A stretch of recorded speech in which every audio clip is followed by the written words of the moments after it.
Tem um engenheiro aqui fazendo um barulho infernal aqui atrás. Ele está gravando.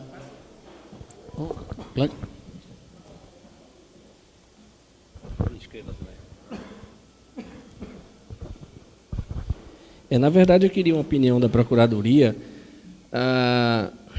discutindo a questão do que é o apoio e como que ele enxerga a situação que a gente tem hoje a respeito da celebração de convênios em comparação ao que era antes. Quer dizer, antes a gente tinha o ingresso de recursos na universidade, os convênios antes eles eram tripartides, né? A universidade tinha a função da execução, através dos professores, e a fundação tinha a função da gestão dos recursos, né? Eu não sei como a coisa acontecia antes, mas eu acho que se houvesse, por exemplo, uma falha de pagamento de direitos do trabalhador, qualquer coisa desse tipo, a fundação ela era responsável por isso, porque isso estava no contrato celebrado entre as três partes. Hoje, o que é que acontece? A gente faz um convênio, um contrato com a fundação, ou com a universidade, e depois a universidade meio que terceiriza isso para a fundação. Então, na verdade, na minha ideia, na minha cabeça de leigo, a universidade está passando para a fundação executar completamente um determinado serviço que foi feito para ela executar, porque o contrato é com ela. E se a fundação deixa de recolher, por exemplo, um INSS de um trabalhador, se a fundação fica inadimplente, na minha cabeça, automaticamente, a universidade também fica inadimplente, porque a obrigação de prestar aquele serviço, a obrigação de recolher as taxas, de cumprir com tudo que a lei manda, em primeiro lugar, ela é da universidade. A universidade ela quis celebrar um outro convênio, ou um outro contrato, no caso, por dispensa de licitação, com a fundação, para que a fundação gerisse os recursos, contratasse as pessoas necessárias, pagasse as bolsas, etc., etc. Então, o que eu fico pensando na situação de hoje é quando a fundação ela peca, quem vai ficar inadimplente? Se ambas, a fundação e a universidade, ou se, no caso anterior, ficaria somente a fundação inadimplente, né? E eu queria também ressaltar essa questão de como que se faz o repasse da universidade para a fundação. É que sempre se exige o plano de aplicação. Existem situações em que o plano de aplicação é uma coisa óbvia. Nesses convênios maiores, nesses contratos maiores, que são estanques no tempo, isso é muito claro e muito fácil de fazer. Mas a gente tem algumas questões, alguns casos particulares. Por exemplo, a gente tem alguns convênios, não são convênios, projetos de extensões permanentes. Então, são projetos em que o professor presta serviços, seja ele de laboratório ou de consultoria, de uma forma regular, né?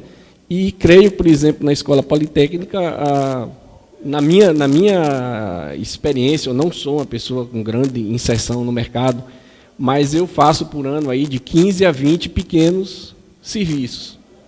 Pela lei atual, eu teria, mesmo tendo um projeto de extensão permanente, pela regulamentação atual, eu teria que fazer 20 contratos com a UFBA e depois a UFBA fazer 20 contratos com a fundação.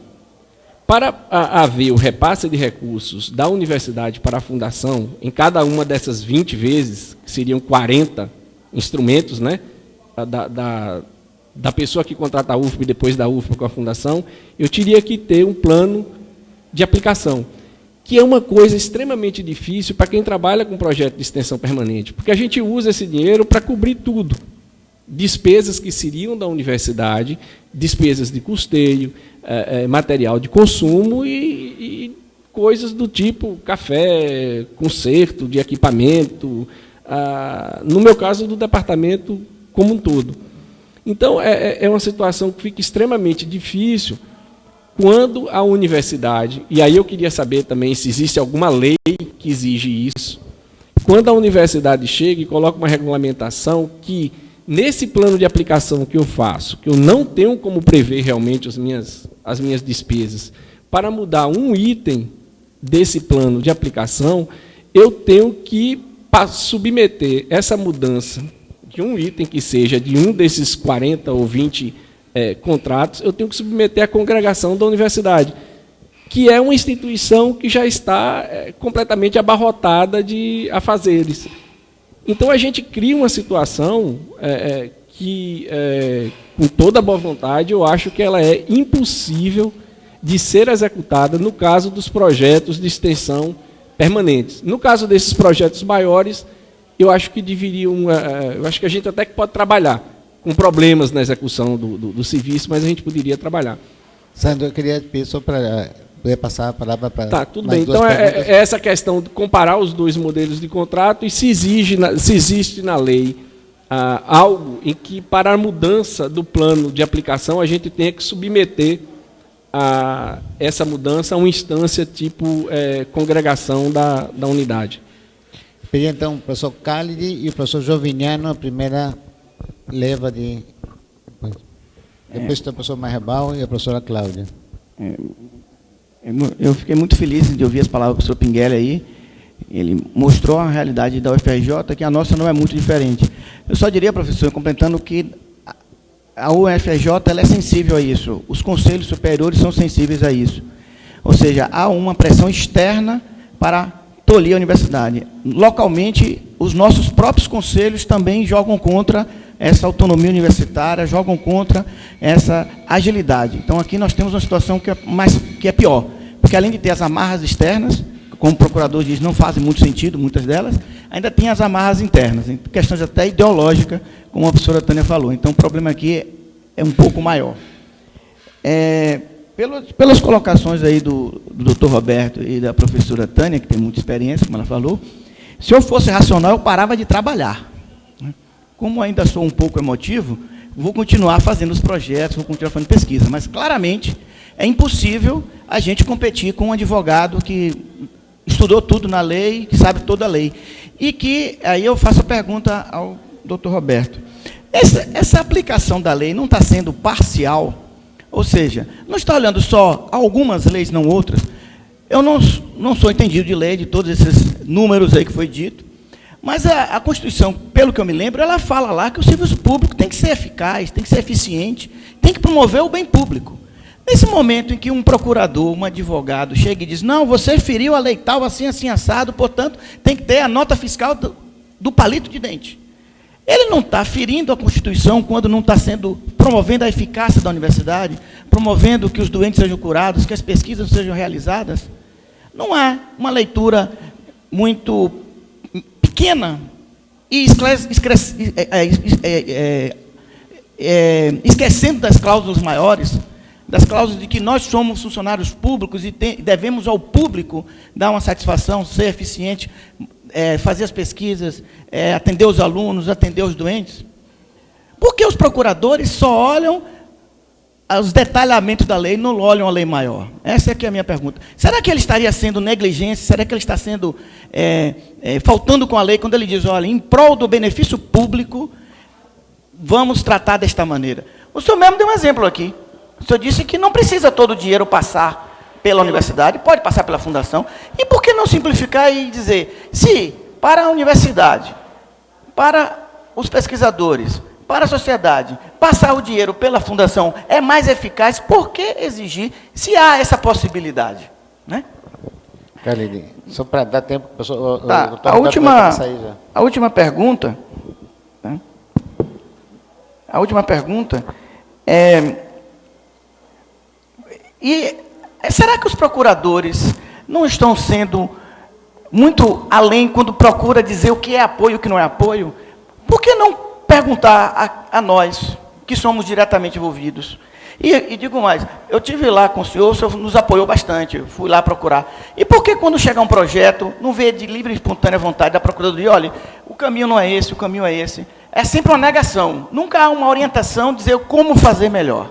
É sempre no sentido, isso não pode, isso não pode. Tá? Ou seja, de fato, ser auxiliar nesse processo. Joviniano, não. Aqui na frente, Joviniano, por favor. Então, depois dessa rodada, a gente retorna... Primeiro, ficou muito claro principalmente na fala de Pinguelli e da professora Tânia Fischer, uma questão política global que envolve a própria ação do Estado e do interesse privado empresarial. Mas eu gostaria de colocar algumas perguntas, sim, concretas. O professor Pinguelli falou que há algumas mudanças que são mais ou menos favoráveis. Aí eu assim podia detalhar quais foram essas mudanças. Ele não só ele falou, como nós sabemos, que da reação feita pela COP, capitaneada em grande parte por ele, houve recurso. Ele falou de um reconhecimento de engano em relação àquela proibição que os professores participassem em entidades nacionais ou até profissionais. Houve outros recursos, por exemplo, em relação à questão de unidade de tesouraria, na relação com a COP, com o FRJ, a partir da reação do FRJ, existem também, existe no Congresso leis discutindo a questão. Em que pé anda, o que é que nós poderíamos fazer para incluir o que nas leis? Em relação ao doutor Roberto, a cartilha, que eles chamam de diretrizes, que o doutor Pinguelli, em boa hora, denunciou ao Brasil, tem 120 e tantas diretrizes. 40 e tantas são para controlar, engessar, fiscalizar as fundações. Bom, o Fórum dos ele falou da existência de 2 fóruns, um Fórum dos Procuradores, o Fórum dos Procuradores nas universidades, do qual ele participa, que está discutindo o assunto, falou de um grupo de trabalho de procuradores nacionais, que está discutindo o assunto, e eu perguntaria qual o tipo de interação que esses procuradores estariam tendo com as direções da universidade, com os grupos de pesquisa, com as associações, entidades de pesquisadores, como a SPPC, a Academia Brasileira de Ciência, tem entidades docentes, de associações docentes, né? Além dessa discussão no âmbito dos procuradores, que pelo que ele falou, muito bem intencionados, o que é que está havendo na discussão? Que interação está havendo quando, ao mesmo tempo, está discutindo a mudança da legislação, das leis sobre o assunto? É isso só. Bom, vamos então passar a palavra à mesa. Eu queria priorizar a palavra do doutor Roberto, porque ele está com um horário, ele vai ter que sair daqui a pouco. Então... Pois não.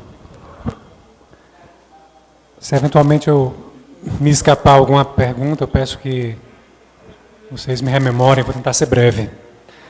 Com relação a alguma articulação entre o grupo de trabalho e as instâncias universitárias, eu realmente não saberia dizer ao senhor se está havendo essa interface, esse contato. Eu espero que sim, porque eu acho que a universidade é a maior interessada. É como discutir a interpretação, os encaminhamentos, sem ouvir o principal interessado. Eu quero crer que sim, mas eu seria leviano se afirmasse ao senhor que está havendo essa interface, porque eu não perguntei ao Gesiel, eu não tenho conhecimento.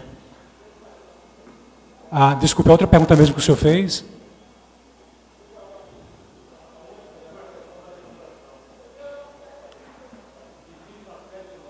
Isso.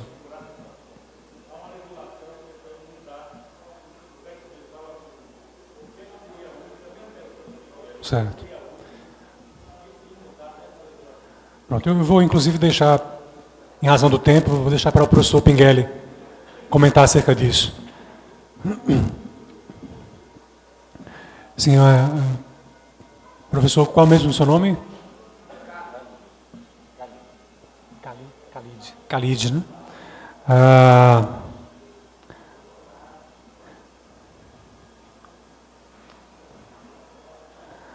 Me anotei aqui, satisfação ao público. O senhor falou de satisfação ao público. Sim. A questão do princípio da eficiência, né? Muito interessante o raciocínio. É justamente esse que, vez por outra, a Procuradoria tem utilizado para afastar a literalidade da aplicação da lei em prestígio ao entendimento mais principiológico. Um dos princípios que deve nortear a atuação da administração pública é o princípio da eficiência, como o senhor bem lembrou. e ele tem força normativa. Então, muitas vezes, a gente afasta a aplicação literal da lei para prestigiar o princípio. Agora, veja bem, eu não posso negar que a Procuradoria, eu me encontro também algemado à legislação que existe, e não vou também negar que eu próprio me vejo muitas vezes amedrontado. Muitas vezes eu fico receoso das repercussões que determinados posicionamentos podem ocasionar para mim mesmo. Então, embora eu, nos pareceres, de fato, a Procuradoria ela procura ser conclusiva nos pareceres. Se está acontecendo de chegar o parecer para o senhor somente com negativas e sem nenhuma orientação, está havendo uma falha do procurador que elabora o parecer. A gente deve fornecer orientação. Eu quero crer que isso não acontece sempre. Deve acontecer algumas vezes. Então, a gente procura ser conclusivo. Agora, eventualmente, a própria perplexidade e o receio que nós mesmos temos fazem com que assumamos, e depende de cada procurador. Veja, eu sou chefe, eu tenho comigo 4 procuradores. Então, às vezes, depende do feeling do procurador, ele vai ser mais conservador ou vai ser mais arrojado. Vai depender de um conjunto de circunstâncias. Às vezes, uma visita e uma discussão com o interessado no projeto que vai expor, vai explanar, faz com que o procurador seja demovido daquele receio e passe a adotar uma tese um pouco mais arrojada. Sim, porque sempre que ele assina, ele é corresponsabilizado pelo ato. O TCU entende que o procurador ele é corresponsável com o gestor pelos atos julgados como inidôneos ou como ilícitos, se aquele erro for um erro grosseiro. Então, veja bem, o que eu tenho de buscar, no mínimo, é construir um raciocínio razoável. E sempre que eu consigo construir um raciocínio razoável, e que eu verifico que é legítima a postulação, a gente procura fornecer esse caminho para a administração. Agora, é um gesso que nos envolve a todos. Na realidade, a reitora e os administradores da UFPA, assim como eu, nos vemos entremetidos em um labirinto, em um emaranhado que é difícil de sair dele. Então, na realidade, padecemos todos disso. O senhor deve também recordar que essa situação acontece não somente com relação aos projetos de pesquisa científica, né? Até mesmo para licitar um prédio, para uma compra, para uma aquisição de uma caneta, a gente tem graves dificuldades. A equipe é pequena, muitas queixas com relação à remuneração da equipe, então muita gente migrando para outras instituições que remuneram melhor, muita gente com medo de assumir responsabilidade. Para assumir a responsabilidade de ser pregoeiro, exige também coragem. Exige também arrojo. Vez por outra eu recebo mandado de segurança e quem é apontado como autoridade coatora é a pregoeira.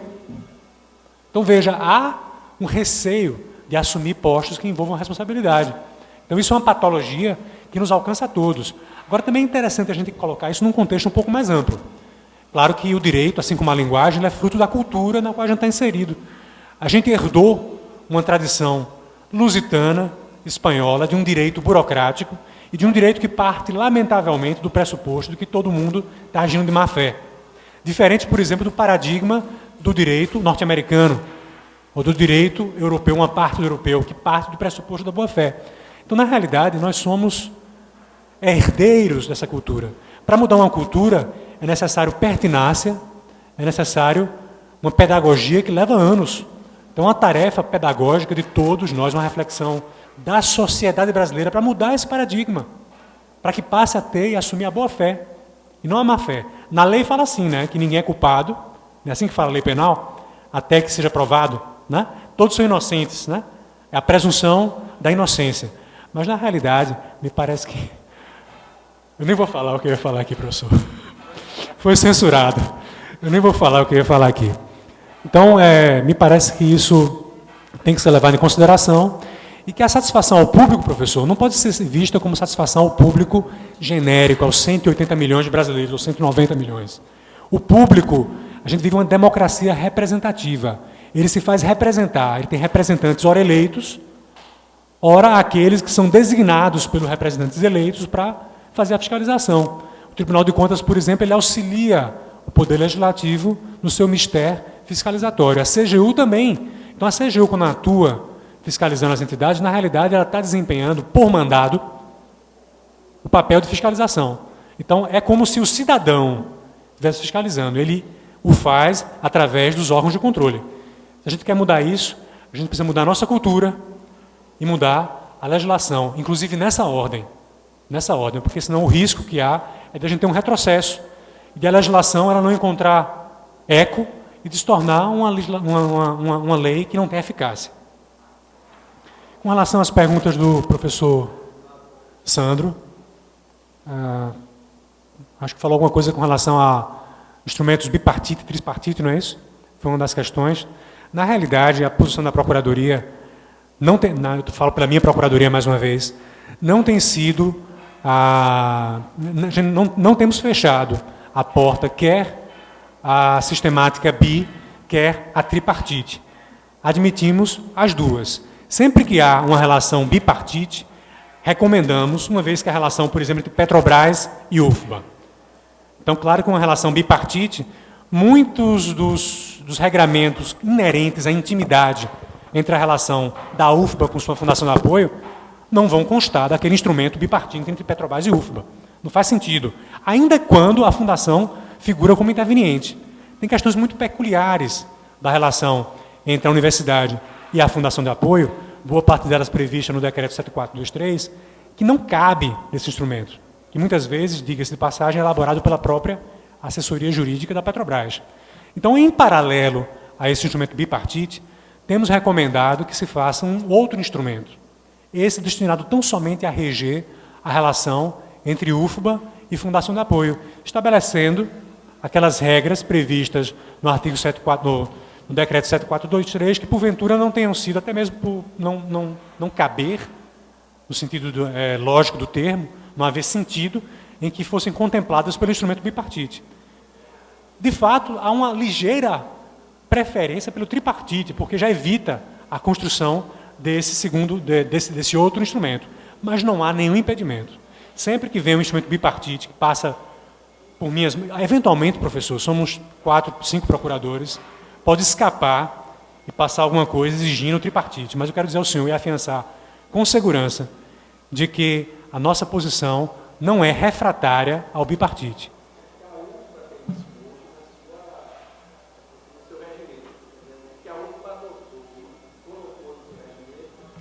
Isso. Consta de regimento isso? Consta de norma da UFBA? Então não seria não é uma imposição da lei ou um entendimento omisso no entendimento que não vai eu corro o risco de resvalar numa incoerência. De fato, há uma discreta preferência pela formatação tripartite.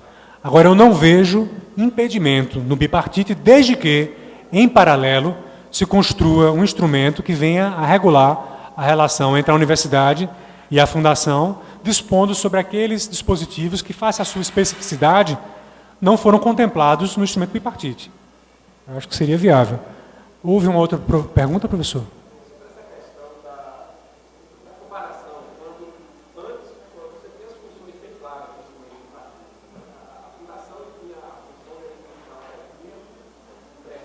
Sim. Certo. Uhum.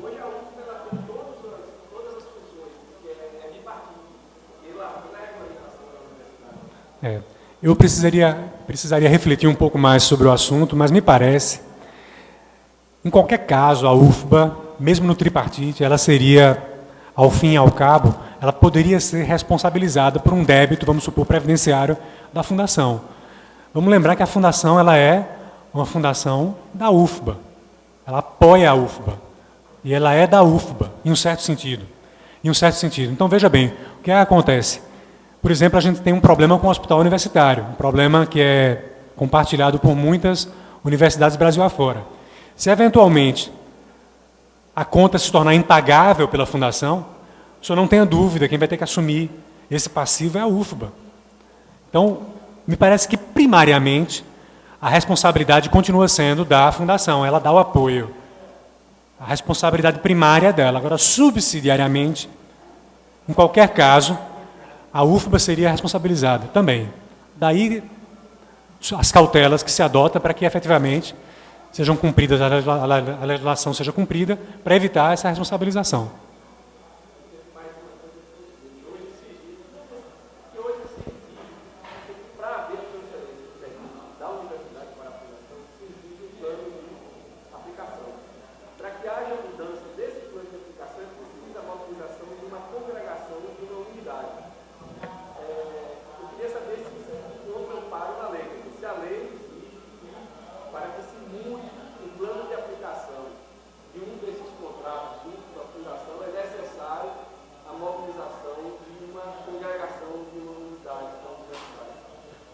Apesar do que a professora Tânia, que estava aqui entre nós até ainda agora, referiu, né, que ninguém se excusa de cumprir a lei alegando que não a conhece, eu sou obrigado a dizer para o senhor que eu não sei, eu precisaria me debruçar sobre o assunto para pesquisar e verificar se há algum impedimento legal. Não me ocorre a memória aqui agora, não posso dizer que haja ou que não haja, tão somente que não me lembro, e eu precisaria estudar. No entanto, como é uma questão, eu imagino, mais pontual, acho que eventualmente se pode ser colocado até mesmo em uma consulta, a Procuradoria, a gente vai ter toda a boa vontade em analisar e apresentar, caso a gente chegue a uma conclusão, né, enfim, que afaste a dúvida, de apresentar ao senhor.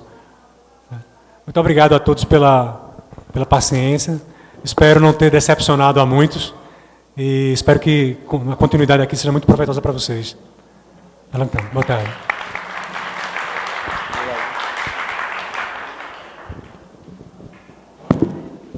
Bom, pessoal, o doutor Roberto vai ter que se afastar, sair, mas a gente tem mais um tempinho aqui.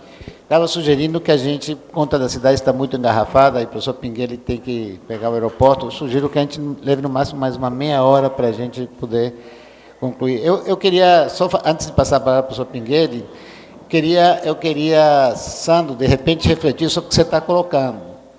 Você pergunta se há uma lei que exige que a aprovação do tua mudança de item dentro de uma mesma rubrica passe pela fundação, pela congregação. Eu acho que, nesse sentido, a gente é duplamente refém, porque a gente ainda acredita que existe uma autonomia universitária que nos impede de nos rebelarmos contra determinadas normas dentro da universidade, quando, para o mundo exterior, não existe essa autonomia universitária. Então, a gente só pega o pior de ambos os mundos. Mas eu queria falar, então, para passar para o professor Pinguelli para... Bem, obrigado. Em primeiro lugar, eu quero deixar claro que eu considerei aquilo que disse o doutor Roberto importante. Eu não acho que nós devamos ter nenhum preconceito com respeito aos procuradores. Eu tenho uma crítica que não é a cada procurador, a pessoa, mas sim a um sistema. Há um sistema equivocado. Há uma filosofia política que o governo mesmo é refém dela e que há um apoio na população, na sociedade, e que é muito ligado à ideia de que todo funcionário público é um ladrão. Pode não ter tido ainda a oportunidade de roubar, mas deve estar fazendo escondido. Então, somos todos uns sem-vergonhas, de maneira que qualquer coisa que for dita sobre um funcionário público é a verdade. E os procuradores hoje gozam dessa situação, né? Procuradores, auditores, e que pegaram a universidades federais como refém, porque é uma presa fácil. No debate em Brasília, que já foi referido na Câmara, o representante da Andifes, que estava na mesa, interpelou lá o pessoal da CGU, dizendo: por que vocês não fiscalizam o estádio aqui de Brasília, que era para gastar não sei quanto, gastou o dobro, em bilhões de reais? Por que vocês não fiscalizam? Que foi com verba federal, tudo? E vem fiscalizar o professor que gastou R$10 a mais, R$10 a menos? Então, eu acho que essa é uma questão. Nós somos uns coelhinhos abanando o rabinho perante uns pitbulls soltos atrás da gente. Então, esse é um problema. E é uma filosofia, porque a opinião pública gosta. O caso da lata de lixo de Brasília foi um símbolo. A lata de lixo não era nada, foi uma mentira. Não estou dizendo que a gestão da Universidade de Brasília estivesse certa em tudo, absolutamente, nem da fundação deles lá. Mas o problema era a recuperação de uma casa da universidade alocada ao reitor. E que era o papel da universidade mesmo recuperar a casa. E nisto havia uma compra de uma lata de lixo que parecia por um preço absurdo.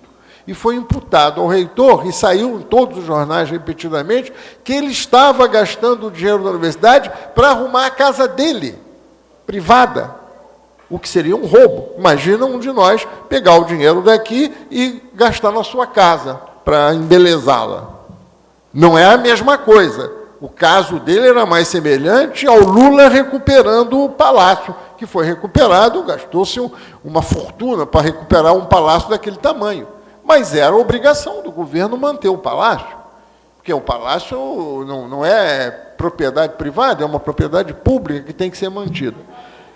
Aliás, para poder explicar as perguntas objetivas que me foram feitas sobre as mudanças favoráveis, o que aconteceu, o caso da cartilha, esse problema ligado às fundações que nós estamos vivendo começa com um episódio daquela lata de lixo.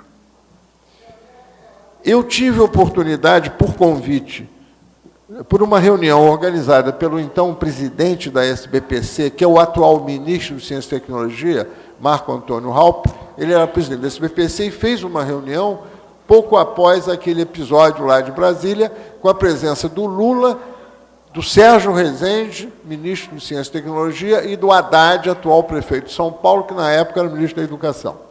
E eu tive a oportunidade, naquela ocasião, de colocar essa questão da imputação de responsabilidade que estava vindo para as fundações em nome daquela coisa de Brasília, incluindo uma portaria dos 2 ministros que era restritiva às fundações, e eu fiz a crítica daquilo.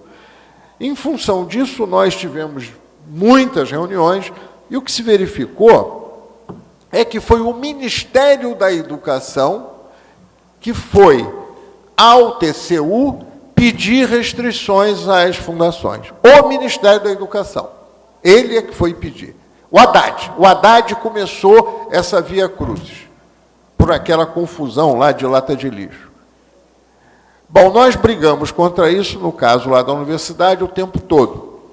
Foi vedado, na ocasião, receber recursos da FINEP, por exemplo, que é uma financiadora de pesquisa, e nós tínhamos vários contratos em andamento com eles, foram todos suspensos, não podiam entrar o dinheiro na fundação.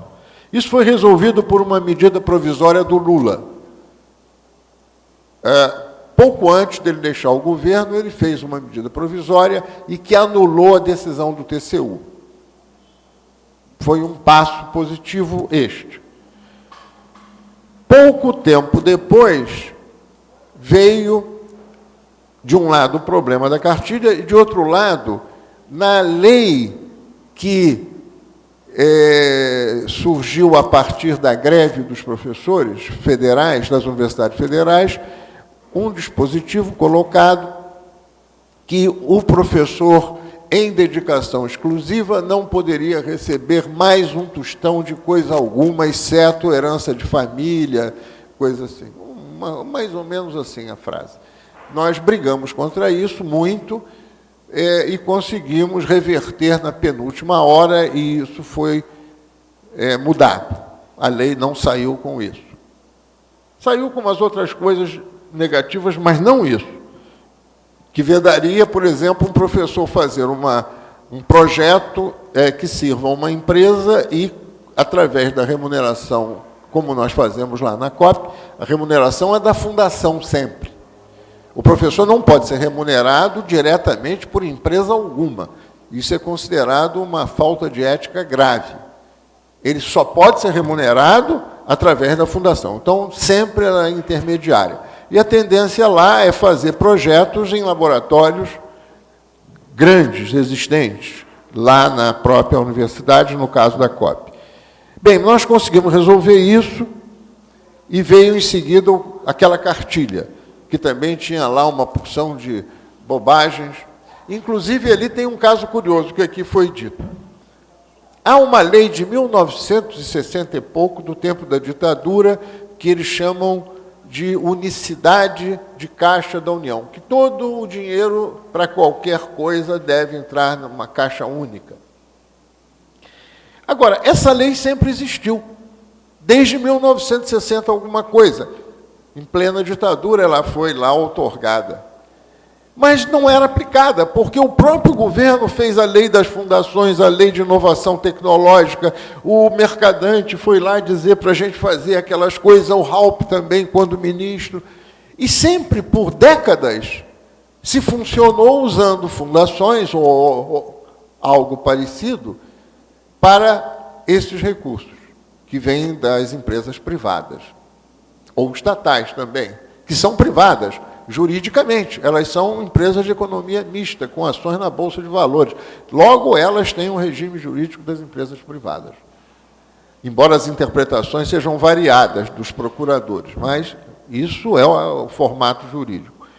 Bem, então, houve uma briga enorme com essa cartilha, que acabou sendo revista. E alguns empecilhos foram retirados. Por exemplo, o que obrigava a todo recurso que viesse de empresas, fossem qual fosse, ingressasse na Caixa Única. E que significa entrar no regime das contas da União, que é esse pesadelo que você descreveu aí em parte. Tem que pedir autorização para ir no banheiro, para fazer xixi, eu vou ali, já volto já, põe lá. É uma burocracia terrível, né? E que compra caneta que não escreve. Se você precisar de uma peça que tenha que importar, é um pesadelo, se você está trabalhando com um regime de contas da União. É tudo muito difícil, muito demorado. Nenhuma pesquisa avançada pode ser feita dessa forma. Que ninguém pode parar um laboratório por 5 meses, 6 meses, esperando que a burocracia toda autorize, vai para lá, vem para cá, carimba 3 vezes. Só a narrativa do doutor Roberto mostra que dá até dor de cabeça ouvir isso tudo. Me lembrou o presidente do Supremo não, do TCU, explicando aqueles números todos, a 423 combinada com a 425, menos a 227, e tem a 415. Ninguém acompanha uma coisa dessa, é impossível. Uma coisa só eles, os especialistas. E nós não temos do nosso lado, né? Parece que vocês têm, pelo que eu vi, o rapaz é de boa vontade. Mas a maioria das universidades não tem. Esses procuradores nas universidades são contra. Vocês são todos ladrões mesmo, eu que sou bom, se ajoelha. É assim. Até os reitores dão cascudo em reitor. O reitor é um palhaço, togado, que põe aquela roupa, não sei se aqui põe nas festas, um vestido longo com um chapéu. É uma verdadeira palhaçada, porque o procurador manda. É assim que está. Bem, outro ponto positivo é essa discussão da medida provisória, que também estava cheia de coisas que iriam tolher completamente qualquer coisa na universidade e, em princípio, o senador Pimentel, que é o presidente, e o deputado Santiago, que é o relator, se comprometeram, e o governo concordou, em retirar uma série dessas coisas. Eu devo ir a Brasília amanhã com algum colega da COP e verificar isso, porque era para ser aprovada a semana passada, não foi aprovada, deve ser aprovada nessa semana. É uma tal medida provisória 614. E nós descobrimos, por acaso, tivemos uma reunião com o secretário-geral do Ministério de Ciência e Tecnologia, que é o Antônio Elias, lá da Economia da UFRJ, e ele falou que tinha um projeto de lei com uma porção de coisas em relação à universidade, e ele nos deu esse projeto de lei. E nós estávamos calmamente analisando o projeto de lei, que o projeto de lei é uma coisa que tem uma tramitação na Câmara e no Senado. E resolvemos, em Brasília, apesar de não ser tão necessário tanta pressa, mas nós fomos numa segunda... O Antônio Elias esteve com a gente no fim da semana, e na segunda-feira nós já estávamos em Brasília e tivemos uma reunião com esse deputado Santiago, que seria o relator do projeto de lei. E ele nos disse que não era projeto de lei merda nenhuma, era uma medida provisória que era para ser votada no dia seguinte, cheio de coisa contra as fundações, o trabalho que pode ser entendido como prestação de serviço, consultoria, da engenharia. Então, nós conseguimos bloquear com ele, relator, e com o senador Pimentel, presidente da comissão, de maneira que essa medida provisória, que não era projeto de lei, é medida provisória, ainda está lá em discussão. Nós tivemos reuniões com o mercadante, eles tiveram reunião com o secretário-geral do Ministério da Educação, e nós estamos vendo o que é possível melhorar. Tudo não será possível, mas alguma coisa sim. Agora, o que é essa alguma coisa, honestamente, eu não sou a melhor pessoa, eu não tenho nem... dá até dor de cabeça ler aquelas coisas todas. É uma montoeira de papel. Eles são espertos, eles põem as coisas contra nós espalhadas. Entenda bem, a medida provisória não teria nada a ver com esse assunto. É sobre outro assunto. Aí eles metem lá dentro uns negócios. Professor tem que andar de cabeça para baixo. Professor não pode tomar banho. Professor... Então, eles vão botando uns troços lá. E fica espalhado. E os ores todos. Não é só isso, não. Existe um segundo escalão invisível em Brasília que não aparece. Você não consegue conversar com ele. Você conversa com o ministro. O ministro a gente conhece, é um ex-colega. O mercadante era vice-presidente da Andes quando eu era presidente da Andes no século passado. Século passado é pouco, há décadas, muitas décadas passadas. Eu conheço o mercadante, portanto, é claro. E a gente também, o Raup, há pouco tempo era o presidente da SBPC, e a gente tem acesso, pede audiência, vai e discute com o ministro. Agora, ele não consegue. Tudo o que ele diz que vai fazer para você, depois não sai. E os ministros também chamam essas pessoas de eles. É terceira pessoa do plural indefinida, eles. Eu quero falar com ele. Não pode. Eles andam pelos corredores, eles é que mexem, eles é que entendem de mexer nas leis. Entende? Não são só os procuradores, não. Tem esses eles também. E sabe-se que colegas nossos da universidade denunciam.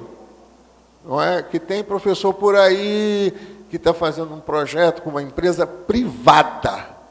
Isso é considerado por eles como, mais ou menos, matar a mãe apunhalada. E isto é um problema danado. Que aí é que eu digo que é a aliança da esquerda burra com a direita inteligente. Porque a direita inteligente está querendo...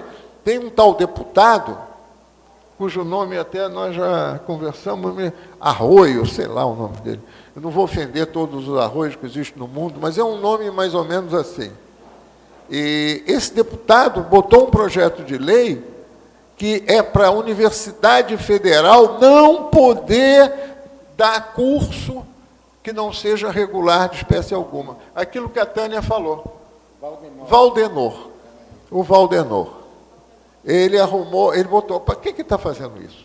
O Valdenor está tão interessado em proibir a Universidade Federal. Ele deve estar fazendo isso porque há interesses de universidades privadas por trás disso. Eu não vou dizer nada que o Valdenor tem... Mas a cabeça dele está pilotada por interesses. Né? Por que ele está fazendo isso? É um projeto de lei bem específico. Tem coisas assim. Então, bem, eu acho que era o que interessava mais, porque das perguntas que eu tentei responder mais especificamente. E respeito o doutor Roberto, e me pareceu, pelo ele que conversou com vocês, que ele é empenhado em encontrar soluções, só que o problema que ele enfrenta é insolúvel. A solução de problema insolúvel... Bom, eu queria passar, ainda tem aqui inscrito Marrebal, Cláudia e eu, se tiver mais alguém aí, só para a gente fechar as inscrições. Orlando, da FAPEX.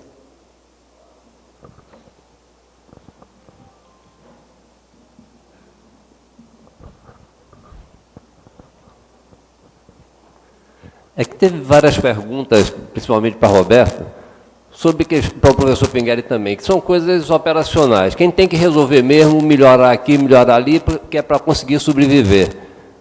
Mas eu acho que a questão essencial é que o professor Pinguelli colocou também, se criou um inferno, e dentro desse inferno a gente fica quebrando o galho, isso só vai levar ao enforcamento. Vai levar a gente fazer de conta que está respirando agora e continuar não respirando. Eu lidei com o professor Roberto, quando estava na administração, com o Roberto Cordeiro. Ele tenta ajudar. Mas ele mesmo reconheceu que ele também está com medo. Os auditores da AGU também estão com medo. Teve um que a única solução que deu para o vice-reitor era gastar 700 mil a mais numa obra, porque aquilo está na tabela, o outro não está. Era 9% do custo da obra, mas aquele ninguém tinha problema, nem o vice-reitor, nem ele, nem ninguém. Ele também não vai bancar e dizer que pode fazer aquilo, sentar com a gente, vai descobrir uma solução, para ele ficar exposto. Não é todo mundo, tem um grupo de malucos como a gente que quer assumir risco. Não se pode exigir que todo mundo vá assumir risco. Então, eu acho que temos que resolver esses detalhes, que aí acho que deveria ser uma reunião mais específica com a Procuradoria, para perguntar detalhes, como é que eu me movo aqui, como é que eu me movo ali. Mas a ação mais afetiva teria que ser como a COP está fazendo, que as universidades se deixaram acuar por aquele evento de Brasília, começou aquele enxame, e as universidades ficaram botando a carapuça como se elas fossem culpadas mesmo, ninguém saiu berrando que aquilo era indispensável, naquela época, que era indispensável para a gente funcionar. Todo mundo ficou acuado e se recolheu. Poucas universidades do Brasil brigam, a COP está brigando agora, a Federal de Minas Gerais já brigou algumas vezes na Justiça, mas a maior parte fica sossegada. Um presidente do Tribunal de Contas já chegou numa reunião da Andif e disse que a lei de inovação era inconstitucional. É para o caso de perguntar ele, você é maluco? É o caso dos reitores perguntarem, você é maluco? Que competência você tem para dizer que uma lei aprovada é inconstitucional e pretende ser presidente de um tribunal? Então, acho que tem que haver também muito essa noção da ação política de as universidades dizerem não, como a COP está procurando fazer agora, como a Federal de Minas fez em alguns aspectos, fez em relação às cotas e tal. Ter eles, por exemplo, a pessoa que foi citada talvez não seja desse lado, seja do outro, desse projeto aí. Existe isso, a gente de alguma forma a gente já tinha conseguido, pelo menos aqui, ter um certo entendimento, nós éramos maioria, e essa questão muito restrita, muito obscurantista, a gente conseguia ultrapassar. Mas eles vão ficando embaixo, e nos espaços vão ganhando, sai isso no regimento, sai isso na lei, sai isso naquilo, e está todo mundo enforcado. Acho que a gente tem que ter uma ideia de fazer como essa questão assim, não dá para funcionar assim. No intervalo a gente vai resolver um detalhe, como é que funciona melhor, aí conversa com o Roberto, como é que funciona melhor isso ou aquilo, mas tem que mudar, não está dando para trabalhar. Minha fala vai bem na direção do que Maribal falou, e lembrando um pouco do artigo que o professor Acha publicou no Jornal à Tarde hoje, naquela sessão Opinião, na questão desses eles, né, que aqui na UFBA me parece que há uma situação piorada, porque há uma interpretação meditada dessas leis, né, dessas normas, que elas sequer, muitas vezes o professor não consegue nem fazer com que o processo caminhe na sua própria unidade ou né, pela congregação, porque já a restrição já começa ali, com uma interpretação que se faz, que é pior até do que, às vezes, a própria lei, do que a própria cartilha, digamos assim. Né? Bom, mas a minha fala tem a ver com o que Maribal estava colocando, que é exatamente analisar qual é o nosso papel aqui, hoje. Né? É de discutir, de fazer as queixas, mas é da gente também identificar como é possível mudar isso daí. Né? Então, não é à toa que a gente convidamos o professor Luiz Pinguelli, exatamente pela sua experiência e pela sua coragem em colocar isso para o Brasil todo, mas realmente dizer que a gente precisa, acho que internamente, pedir para os nossos reitores que eles também assumam a defesa da universidade. Né? Não é possível, a gente não pode esperar também que os reitores fiquem, ainda acho que numa situação muito omissa, né? numa posição ainda de apenas atender essas normas, né? Muitas vezes impossíveis de serem cumpridas na universidade. Então, essa é uma questão. Por outro lado, é também necessário a gente fazer um movimento internamente dos grupos de pesquisa. Né? Acho que, nacionalmente, os professores poderiam ter um grande papel se a gente lançasse uma nota, né, um manifesto nacional de grupos de pesquisa, das universidades brasileiras, né, de todas as grandes universidades, e essa nota, né, fosse publicizada, fosse levada, né, para diversos espaços para dar visibilidade a isso também. Eu acho que um outro aspecto também é convidar a própria SBPC, a Academia Brasileira de Ciência, para também se manifestar em relação a isso, porque são pessoas que compõem a direção dessas entidades, são pessoas das universidades.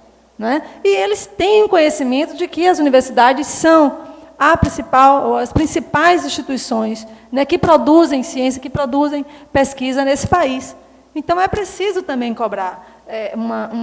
Cobrar não, mas eu acho que articular essa luta, essa defesa da superação das condições de pesquisa hoje nas universidades federais, também buscando esse apoio com entidades como a SBPC e a ABC. E, evidentemente, que nós, né, como entidade sindical, a gente tem também que fazer a nossa luta pela questão da autonomia universitária, que, como foi bem lembrado aqui pelo professor Pinguelli, quer dizer, no início dos anos 2000, a gente já tinha esse processo de discutir reformas, né? Mas aí, de um tempo para cá, não se fala mais de reforma praticamente nenhuma. E aí os sindicatos também eles se encolheram muito, se recolheram muito e deixaram, de alguma forma, de discutir, debater as grandes reformas. No caso da universidade, isso foi o que aconteceu. Embora a gente tenha passado recentemente por por um processo de reestruturação aqui na UFBA em especial, foi de expansão das universidades, mas o modelo da universidade, o predominante, ele é um modelo de, né, alguns séculos, aí para a gente lembrar. Então, assim, a gente abandonou essa discussão em torno de que modelo de universidade e da autonomia universitária, em que algumas forças de esquerda se uniram com forças da direita para exatamente impedir que se discutisse qualquer reforma na universidade. E, com isso, a gente não elege reitor, com isso, a gente fica fazendo retalhos. Uma hora é com a questão do hospital universitário, a outra hora é com a questão da pesquisa na universidade, com a extensão, e a gente fica fazendo coxas de retalhos e não discute profundamente a questão da autonomia, que se passa pela regulamentação, por sua regulamentação. Então, isso é uma coisa, é claro que não vai resolver todos os nossos problemas, mas eu acho que pode ajudar bastante. Nós temos esse entendimento, que não vai resolver tudo, mas apenas a Constituição colocar que a universidade ela tem autonomia, isso não é suficiente. É preciso ter uma regulamentação, sim, porque há muitas leis que impedem, que limitam essa autonomia. É só isso. Bom, eu estou inscrito agora, eu queria fazer algumas colocações rápidas. Uma delas é chamar a atenção, que o doutor Roberto colocou aqui, a gente tem uma herança portuguesa e espanhola, do ponto de vista legal, mas do ponto de vista econômico, do ponto de vista ciência, tecnologia e inovação, não é com a Espanha, nem com Portugal que a gente tem que competir para ter autonomia nacional. Temos que competir com os Estados Unidos e com a Coreia, que tem uma visão de articulação público-privada muitíssimo mais avançada e que permite chegar à inovação.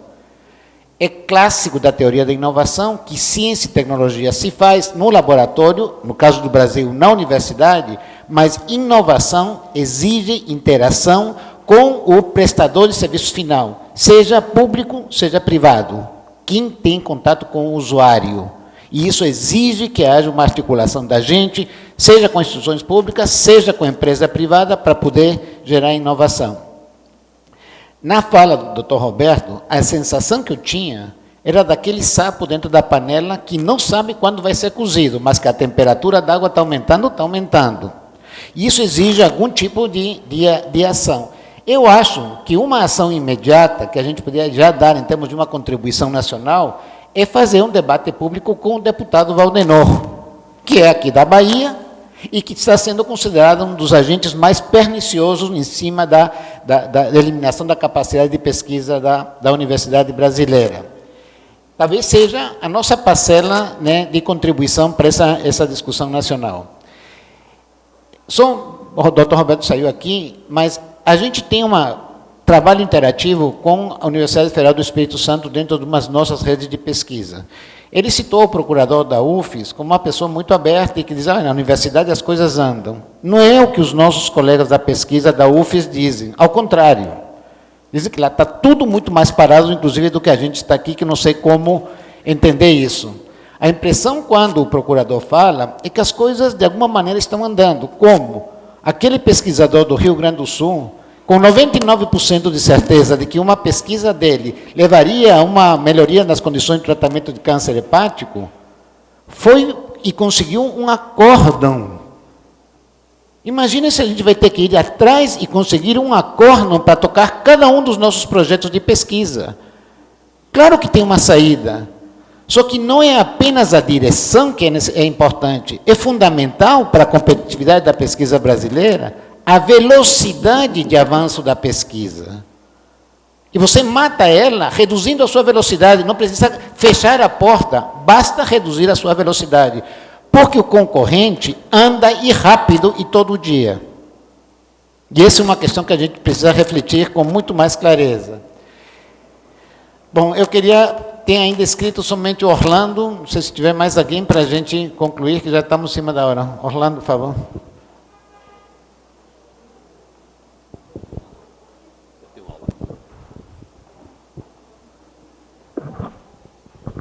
Não, professor, acho que é só um comentário que eu queria fazer em relação a alguns temas que foram tocados por Dr. Roberto, a questão do instrumento. Né? Não resta dúvida que para a fundação, apesar de burocraticamente ser pior, é mais vantajoso ela ser contratada pela UFBA e assumir tão e só o papel que ela foi designada, que é a gestão administrativa financeira, do que assinar um instrumento tripartite ou um convênio direto com algum órgão federal, em que ela vai se responsabilizar, inclusive pela questão técnica, que não é know-how dela em nenhuma hipótese fazer isso. Tá? O fato do dinheiro ter que passar pela universidade, eu entendo, pelo que eu pude vivenciar esse tempo todo na fundação, que o legislador quis, na verdade não foi o legislador, né, porque o TCU não deve legislar, e ele legislou, nesse caso, através daquele acordo, de ter que obrigar o recurso a passar pela conta única da União. Era ter um controle mais efetivo. O fato do dinheiro entrar ou não entrar na conta única da União, com a sistemática que se estabeleceu hoje em relação das fundações com as suas universidades, existe um controle muito maior hoje. Hoje não existe um projeto onde o recurso tramite pela conta geral da fundação, como era antigamente. Todo projeto tem uma conta específica. Todo o rendimento é voltado para o projeto. Toda a utilização do rendimento tem que ter autorização prévia. O plano de trabalho é cumprido rigorosamente. Então, o que é que eles querem mais? Querem que entre lá para quê? Para ver uma demora de repasse? O que eu defendo nesse ponto é que haja papéis bem definidos nos instrumentos. A fundação exercendo o seu papel, a universidade o papel dela, tá? E o financiador o papel dela. Quanto à questão da burocracia, da rigidez das normas, eu entendo que, claro que tem que haver um estabelecimento de uma legislação única, onde fique bem claro, né, quais os regramentos para que a pesquisa seja desenvolvida em um grau satisfatório. Contudo, não basta só a mudança da legislação. Tá? O entendimento que os auditores hoje dão a essa legislação, e seja qualquer uma que venha a ser criada, é de ferrar com todo mundo. Tá? Então, não vai existir nenhuma legislação que dê tranquilidade a um gestor da fundação, ao reitor da universidade e, quiçá, até aos coordenadores. Nós estamos hoje vivenciando, em 27 anos que eu estou de fundação, recentemente nós recebemos um documento onde está sendo responsabilizado também o coordenador, sem que ele tenha assinado nenhum documento. Só porque ele foi o coordenador e demandou solicitações à fundação, ele também está sendo citado a responder. Era só isso. Obrigado. Bom, professor, queria falar rapidinho sobre a... Os estudos de pesquisa nacionais, ele tem o mesmo modelo de legislação. Bom, vou passar então agora a palavra para o professor Pinguelli, e com isso a gente só faz umas palavras de encerramento. Bem, sobre o comentário de que somos, alguns de nós, malucos. Eu acho que só há solução pela loucura. Só que é desejável que ela se torne coletiva.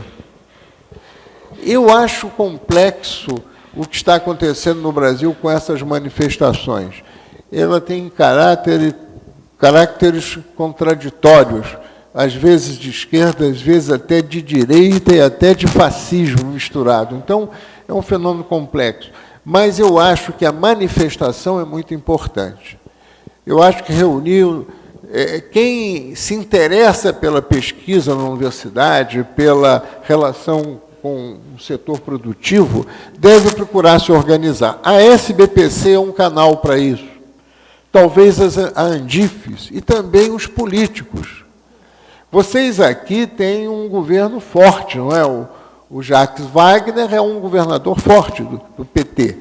E se a universidade ou vocês têm influência sobre ele, deveriam exercê-la para cobrar isso, porque há uma absoluta incoerência, o governo está perdidíssimo. Um ministro fala uma coisa, outro age em sentido oposto. O Raj, que é um baiano de origem, rege aquela CGU como se fosse ainda do tempo do Antônio Carlos Magalhães. É uma coisa absolutamente desconectada com tudo. Eu acho que há um problema de falta de coerência do governo nessa história da universidade, da tecnologia. Como foi dito aqui, alguém declarou inconstitucional a lei de inovação, mas as leis não batem entre si. A fundação não tem sentido ter conta por empresa, em particular se for empresa privada. Isso tira flexibilidade. Muitas vezes, qual é a vantagem da fundação? Um recurso que está atrasado no projeto A, você tem recurso sobrando num projeto B e você mantém uma equipe que vai se desfazer. Às vezes há, mesmo com as empresas privadas, interrupções. Ainda mais com as estatais, tipo Petrobras, que é uma outra burocracia gigantesca. Então, você tem um projeto que vai tudo indo bem, de repente encrenca. Aí, se você não tem liberdade de utilização dos recursos, a fundação fica de mãos amarradas, vendo aquele projeto se desfazer. E isso é ruim para a universidade, porque, pelo menos na filosofia que eu vejo, todo projeto deve servir à universidade e ao país, jamais a uma empresa específica, só. Eu acho que deve haver uma avaliação de o que a universidade ganha com isso. Formação de estudantes, laboratórios novos. Portanto, também é uma estupidez limitar o uso de recursos da fundação que melhorem a universidade. Isto é de uma burrice que deviam, eu não sei, internar esses caras no hospício. Porque isso é um absurdo. Se você obtém dinheiro da Shell para fazer um estudo que ela quer num laboratório que ela vai ajudar a montar, e isso serve para a universidade, ora, por que não? Obviamente que tudo que se faz na universidade deve servir à universidade ou não deve ser feito. Então, essa tentativa de separar o que é o projeto, o que é a universidade, o que é a fundação. No nosso caso, a fundação se confunde com a instituição. Fundação e COP é a mesma coisa. A fundação é uma personalidade jurídica e tem um pessoal próprio, mas a direção é exatamente a mesma. A direção da COP é a direção da fundação da COP. Não há nenhuma discrepância. E as decisões que a fundação tem que seguir são dos colegiados da COP. Não há colegiado da fundação. Aliás, há um conselho administrativo que cuida das contas, mas na orientação da ação é toda ela oriunda da COP. Eu acho que devia ser assim em todas as universidades, que for possível. Sobre institutos de pesquisa nacionais, eu tenho dúvidas.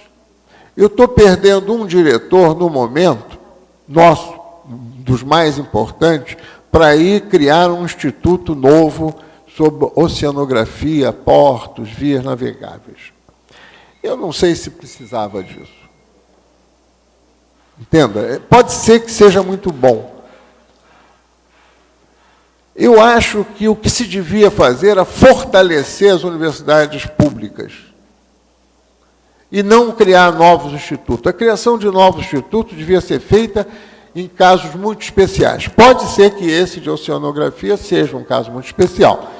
Eu não posso... Eu estou dizendo que eu me preocupo com isso. Que a universidade tem um estudante.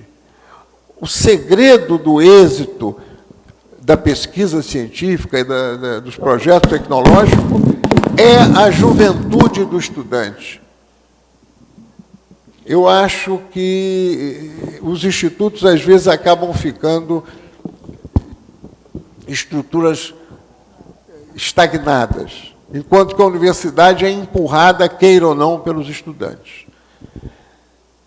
Eu concordo que essa reunião deveria ser desdobrada em alguma ação. Vocês deviam fazer, eu não sei qual. Eu estou indo para Brasília amanhã para ver esse projeto de lei. Nós estamos, nos últimos 2 anos, perdendo um tempo gigantesco com essa besteirada de legislação. E eu concordo com o colega que falou há pouco, que não adianta a lei mais perfeita se a mentalidade de quem aplica a lei é negativa. E é o que está acontecendo. Essas estruturas têm uma visão negativa da universidade. Com exceções, é claro. O Roberto mesmo me parece uma pessoa empenhada, e deve haver muitos outros. Mas a estrutura deles é contra a universidade. E o governo não está nos protegendo. Eu acho que o governo tem a síndrome de ser culpado de corrupção, por aquela confusão do mensalão, desse ministro adoidado Joaquim Barbosa, que fica falando na televisão sem parar. E, enfim, eu acho que é um medo do governo. Agora com as manifestações também, né? Então, nós precisamos fazer uma manifestação. É que nós somos pouquinhos, mas, junto numa sala de um deputado, dá para fazer uma confusão do diabo.